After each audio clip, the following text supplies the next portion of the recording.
Potret Kadif Propam Ferdi Sambo bersama Brigadir J disebut dekat seperti keluarga. Baku tembak yang terjadi di rumah Kepala Divisi Profesi dan Pengamanan Inspektur Jenderal Ferdi Sambo telah menewaskan Brigadir Nopriansyah Yosua Huta Barat alias Brigadir J. Brigadir J ditembak oleh rekannya sendiri, Bayangkara 2E, karena diduga melecehkan istri Ferdi Sambo seraya menodongkan senjata. Sebelum tewas, beberapa momen memperlihatkan kedekatan Brigadir J dengan Ferdi Sambo selama 2 tahun terakhir.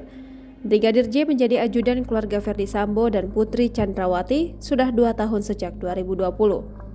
Ferdi Sambo mengajak Brigadir J berfoto bersama dengan keluarganya dan para pembantu serta ajudannya foto bersama. Saat itu, keluarga besar Ferdi mengenakan pakaian bernuansa putih, sementara Brigadir J mengenakan pakaian kedinasan.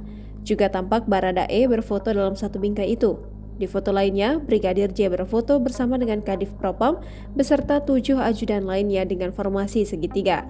Selain itu, juga tampak Ferdi dan Brigadir J berfoto berdua.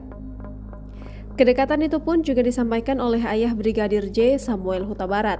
Menurut Samuel, Brigadir kerap bercerita kebaikan keluarga Ferdi. Selain itu, Samuel juga mengatakan Brigadir J menjadi ajudan Kadif Propam sejak tahun 2020 saat Ferdi Sambo waktu itu menjabat sebagai anggota Direktorat Tindak Pidana Umum Bareskrim Polri.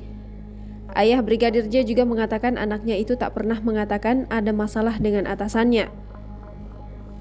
Bahkan, hubungan Brigadir J dengan keluarga Ferdi berjalan baik dan saling percaya.